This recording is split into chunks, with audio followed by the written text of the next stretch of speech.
नमस्कार, आप देख रहे हैं न्यूज 24/7 इंडिया। मैं हूं आपके साथ सपना मदेशिया। चलिए शुरुआत करते हैं आज की कुछ खास खबरों से। पूर्व मुख्यमंत्री के क्षेत्र विदिशा के विकास की कहानी सड़कें कहती है। विदिशा के समग्र विकास के लिए यहां नगर निगम बनाया जाए। विदिशा को समस्याओं से मुक्ति दिलाने के लिए राज्य सरकार 200 करोड़ का पैकेज दे। महिलाओं पर अपराध की सुनवाई के लिए विशेष न्यायालय का गठन किया जाए। ये मांग विदिशा में संगठन मजबूती के लिए आयोजित कार्यक्रम के दौरान प्रदेश महिला कांग्रेस की प्रदेश अध्यक्ष रीना बोरासी ने कही। उन्होंने कहा कि विदिशा की सड़कों को देखकर ये समझ में आता है कि प्रदेश के पूर्व मुख्यमंत्री और यहां से सांसद बनकर केंद्र में मंत्री बने शिवराज सिंह चौहान के द्वारा अपने गृह क्षेत्र का कितना और कैसा विकास कराया गया। विदिशा को विकसित क्षेत्र के रूप में परिवर्तित करने के लिए आवश्यक है कि यहाँ पर नगर निगम का गठन किया जाए। राज्य सरकार के द्वारा विदिशा के विकास के लिए 200 करोड़ रुपए का पैकेज दिया जाए। महिलाओं पर होने वाले अपराधों की सुनवाई के लिए पूरे प्रदेश में विशेष न्यायालय का गठन किया जाए। कार्यक्रम के दौरान जिला कांग्रेस अध्यक्ष मोहित सूर्यवंशी, जिला महिला कांग्रेस अध्यक्ष प्रियंका किरार सहित अन्य पदाधिकारी कार्यकर्ता मौजूद रहे। कार्यक्रम का आयोजन महिला कांग्रेस की जिला अध्यक्ष प्रियंका किरार के नेतृत्व में हुआ। मनोज कुमार जैन की देखिए खास रिपोर्ट। माफी चाहूंगी, थोड़ा सा आप लोगों को इंतजार करना पड़ा। आज विदिशा की धरती पे मैं आई हूँ। ये मेरा सौभाग्य है कि मेरा सौभाग्य है। बट लेकिन जब मैं वहां से निकली भोपाल से रायसेन होते हुए, जब मैं विदिशा आई तो वहाँ विदिशा में सड़कों की हालत देखी मैंने, बड़ी गंभीर है।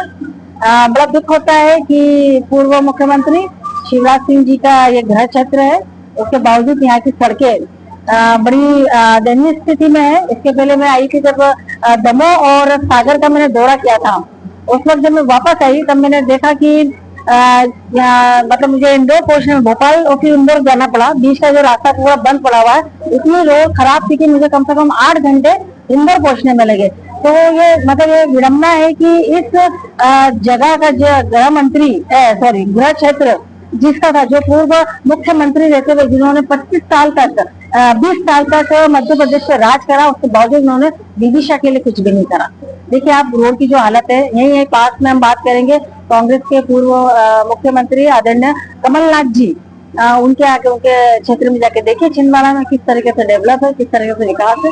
तो मेरा एक निवेदन है भाजपा की सरकार से, मोहन यादव जी से, कि विदिशा को 200 करोड़ का पैकेज दे ताकि विदिशा का विकास हो सके। और आप थोड़ा सा कुछ सलाह आप अगर कमलनाथ जी से भी ले सकते हैं तो लीजिए, क्योंकि उनका छिंदवाड़ा एक बार जाके देखिए। पूरी तरीके से वो बहुत डेवलप है, विकसित है। मेरी मांग है कि मैं विदिशा ही नहीं पूरे प्रदेश भर में कि महिलाओं को जो अत्याचार होते हैं, महिलाओं पे जो बलात्कार होते हैं, या महिलाओं से जो समस्या होती है, जो घरेलू हिंसा होती है, जब भी कोई महिला थाने में जाती है तो उनकी सुनवाई समय पे नहीं होती है, उनके फैसले समय पे नहीं होते हैं। तो मेरे मांग है भाजपा सरकार से, आज 22 साल से आप मध्य प्रदेश में राज कर रहे हैं और 12 साल से पूरे देश में राज कर रहे हैं। मेरी मांग है कि हर जिले में, 55 जिले मध्य प्रदेश में है, हर जिले में आप महिलाओं के लिए अलग से थाने और न्यायपालिका गठित करें, ताकि उन अबला महिलाओं जिनकी सुनवाई नहीं हो रही है नॉर्मल थाने में जाके या नॉर्मल वे में, तो आप वहां जाए और उनको जल्दी फैसले हो, जल्दी उनको न्याय मिले।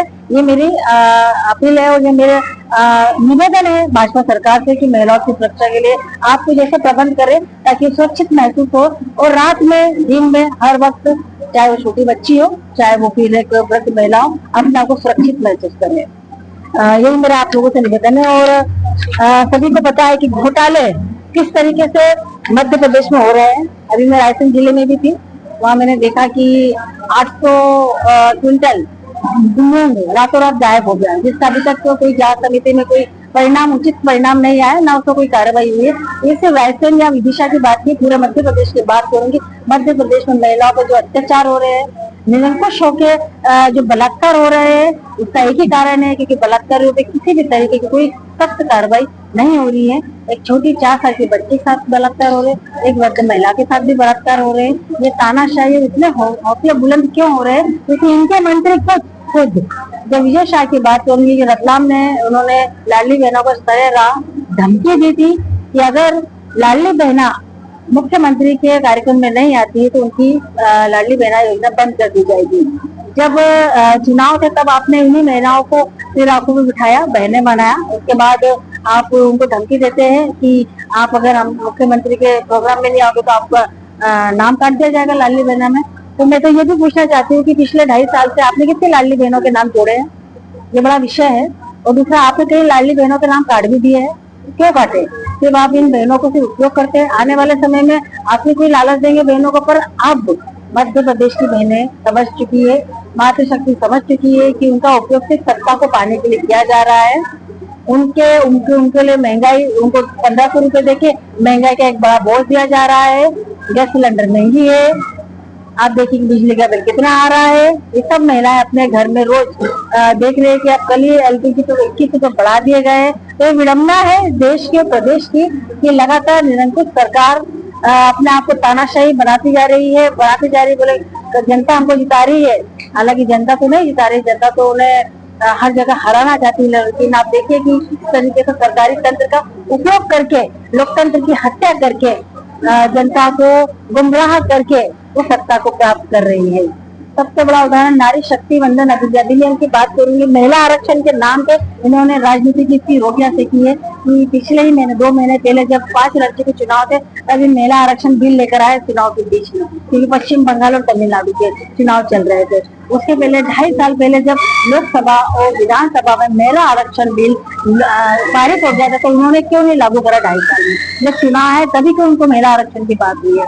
तब पूरा एकजुट होके महिला आरक्षण बिल की जो बातें कर रहे थे, असल में वो परिसीमन बिल था, जिसको पूरे विपक्ष ने मिलकर इनकी मंशा को गिरा दिया, जिससे ये बौखला गए और कांग्रेस के खिलाफ दुष्प्रचार कर रहा कि महिला आरक्षण बिल इन्होंने गिरा दिया। बल्कि महिला आरक्षण बिल आज भी मौजूद है, अभी भी मौजूद है, वो लागू कर सकते हैं, क्योंकि यह कानून बन चुका है, जिस पर राष्ट्रपति की साइन हो चुकी है।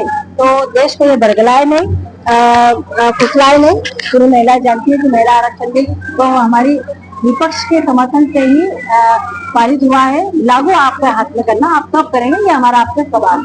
मैडम, निरंतर पेट्रोल गैस के दाम बढ़ते जा रहे हैं, लेकिन कांग्रेस मौन बैठी है, कोई आवाज नहीं उठाई जा रही, क्या कहना चाहिए? देखिए, हर मुद्दे पे कांग्रेस बैठी हुई है। आप देखिए किस तरीके से आंदोलन महिला कांग्रेस के लेके, मेन कांग्रेस से लेके हम लोग सड़क पे उतरे हुए हैं। हम लोग किसानों की लड़ाई लड़ रहे हैं। 750 किलोमीटर का चक्का जाम किया था जब हम पूरे मुरैना से लेके इंदौर तक के शाजापुर सभी जगह पे हमने करा था।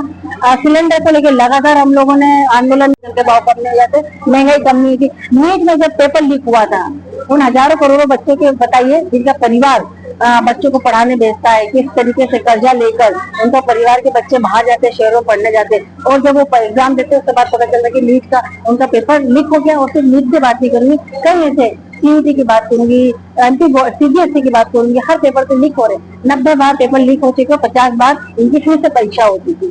ये सवाल उठता है बहुत कि आने वाले भविष्य के साथ आप खिलवाड़ कर रहे हैं। आज कितने बच्चों ने आत्महत्या कर ली है नीट का पेपर लीक होने के बाद। तो इन आत्महत्या, इन हत्याओं की जवाबदेही कौन है? और ये आत्महत्या नहीं, ये शासन द्वारा, सरकार द्वारा की गई हत्या है आने वाले भविष्य में।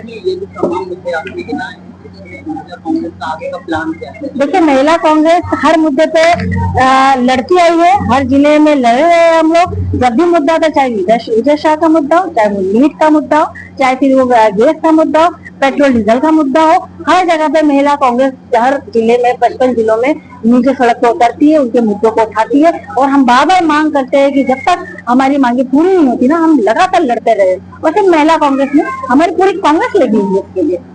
थाना तो लगभग देखो, न्यायालय बनना चाहिए, थाने में तो लिखवा हो जाती है, जिलों में नहीं है। जानकारी सभी जिलों में महिला थाने तो है नहीं, थाने की बात नहीं, न्यायालय की बात कर रही हूँ कि न्याय अलग से होना चाहिए। क्योंकि जब जनरल हम न्यायालय में जाते हैं, एक महिला न्यायालय अलग से होता है, तो निश्चित रूप से उनका प्राथमिकता महिलाएं होंगी उसकी, और निश्चित रूप से जब प्राथमिकता महिला होगी तो उनको फैसले भी बहुत जल्दी आएंगे। तो मेरा ये मतलब ये मैं आज से नहीं, पिछले 6 महीने से डिमांड कर रही हूँ सरकार से कि न्यायालय हर एक क्षेत्र में महिला का अलग होना चाहिए।